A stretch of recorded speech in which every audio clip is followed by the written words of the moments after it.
pelouse de Saint-Étienne, toujours avec cette soufflerie qui essaye de rendre les lignes de jeu lisibles. Mais une tempête, véritablement une tempête incroyable de neige qui s'abat sur le stade Geoffroy Guichard. Pour le moment, on attend bien évidemment la sortie avec une certaine hâte de Pascal Garibian, l'arbitre du match, qui a déjà officié ici à Geoffroy Guichard lors du derby Saint-Étienne-Lyon. Ah, parfait, c'est pas des conditions, faciles, mais voilà, là, actuellement le terrain est jouable, sans que que ça mette en cause l'intégrité physique des joueurs. Il y a quelques mètres carrés difficiles, mais la sortie, bien entendu, des joueurs et du corps arbitral sur cette pelouse enneigée de Geoffroy Guichard. Je vous rappelle qu'après l'affaire de la canette, eh bien c'était dans un stade exactement similaire, sur une telle pelouse, que Saint-Étienne et Marseille avaient livré ce duel. Score final, 1 but partout, avec Jérémy Gavanon pour la première fois titulaire depuis le match de Gerland, où Marseille avait accroché l'Olympique Lyonnais sur le score de 1 but partout.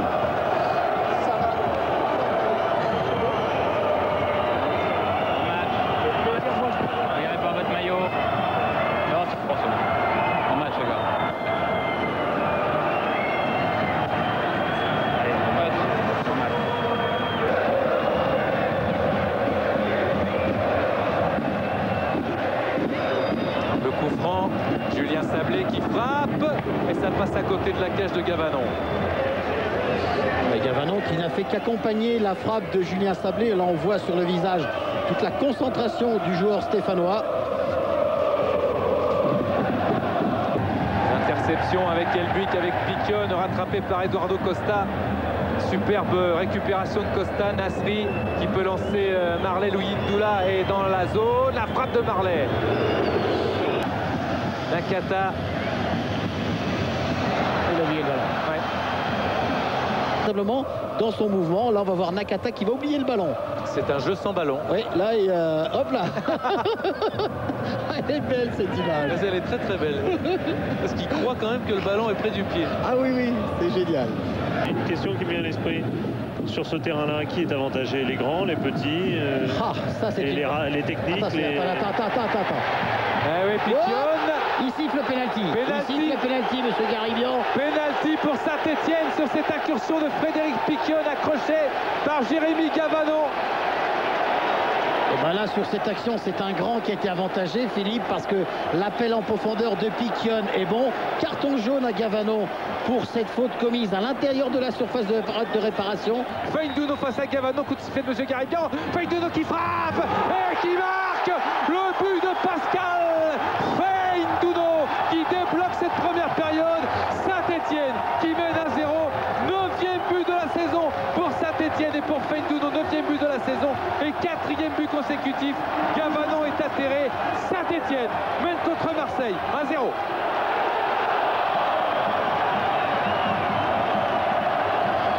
Et on va revoir la faute sur ce ballon du tandem Piquion-Feindouno. On voit que Gavanon, vous voyez, il arrive en retard, il raccroche avec son pied. Elle est très belle cette image de Jean-Jacques. Il raccroche avec son pied. Et là, Feindouno met le ballon au centre. Gavanon avait choisi le côté droit. Remise en touche. Une remise en touche. Voilà. C'était la crainte d'Elibor Sablé. Ça va vite avec Piquion. Piquion toujours.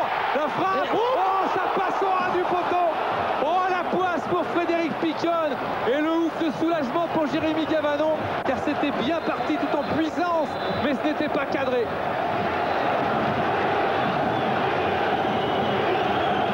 Et sur ce coup de patte de Frédéric Piquion, monsieur Garibian a sifflé la fin de la première période. On va regarder on va revoir encore une fois sur un compte super bien mené par les Stéphanois. La puissance de Piquion a fait la différence face à Habib Bey. Il conduit sa balle et vous allez voir son tir croisé. Il appuie sec, on a tous cru au but. Et regardez ce ballon qui frôle le poteau de Gavanon et qui sort juste à côté du but. Pedretti. Là on l'a vu ce contrôle de Sablé pour Feindouno. Pascal Feindouno rattrapé par Benoît Pedretti. Feindouno qui résiste à la charge mais qui va s'enneiger et se décaler pour pouvoir centrer. Un centre au deuxième poteau. Sylvain Ndiaye avec la patte gauche d'Elbuik dans la surface de réparation. Elbuik qui s'est remis sur son pied droit. Encore Elbuik, la frappe. Encore Nasri, toujours très intelligent dans sa position. pour aider son partenaire. Eduardo Costa qui résiste avec sa puissance. Pedretti qui déclenche la frappe et Jeannot qui claque au-dessus.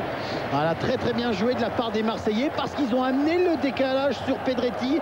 Ensuite, Pedretti s'est pas posé de questions. Vous voyez, il se trouve absolument seul. Zokora est hors de position et la frappe est puissante de la part de Pedretti et Jeannot. Une claquette. Il a donné la victoire à Marseille, à Bastia, sur une frappe lointaine. Pedretti, il est en train de devenir un rouage important de l'OM.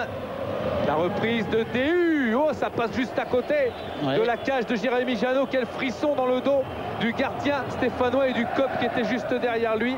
Belle frappe de DU. Oui, et puis on a le sentiment que Jeannot est gêné un petit peu par la masse de joueurs devant lui. Attention à Pedretti. Louis Ndoula, dégagé par Vincent Ognon, est mieux que dégagé puisqu'il s'est relancé sur Piquion. Il a choisi Feindouno, son complice de toujours. Et Feindouno, lui, va essayer de transmettre jusqu'à Mendy. Et on repassera par Julien Sablé qui rate le ballon. Il y a El Buick en deuxième chance. C'est dommage quand même, toujours avoir le fait de regarder Feindouno et non pas de l'autre côté parce que Mendy était vraiment bien. Avec Mendy qui est passé. Mendy, du bout du pied, il retouche le ballon et Piquion au-dessus. Gavanon un petit peu surpris par l'intervention de Piquion. On va suivre tout ça. Là, Mendy qui lève la tête. Le ballon est contré par Fred DU. Et là, Piquion qui vient juste passer devant Gavanon qui aurait pu être surpris. Et c'est plus de râlerie de jeu. Hein. On a l'impression vraiment qu'il... Voilà. Là, pardon, Denis, Laurent, parce qu'on a une image au ralenti de Peggy Luyundula qui est en opposition avec Ognon. Et quand même, la façon dont Ognon retient Peggy Luyundula était un petit peu ambigu, je dirais. Ndani. Et puis un marin, c'est patient habituellement. Oui. Bamogo. Avec une touche pour les Marseillais qui essayent maintenant d'appuyer, Olivier, toutes leurs actions parce qu'on est entré dans les 13 dernières minutes. Et les Marseillais, bien sûr, veulent revenir avec Pedretti. Petite passe, il n'y a pas hors-jeu Nakata. Et Jérémy Jeannot, il a laissé traîner le pied. Il a laissé traîner le pied, Nakata, c'est ce que lui reproche Jeannot. On va revoir tout ça au ralenti avec Jean-Jacques. Alors suivez bien ce ballon en profondeur qui était destiné à Marley. C'est Nakata, il suffit de regarder le pied. Hop, il vient mettre le pied.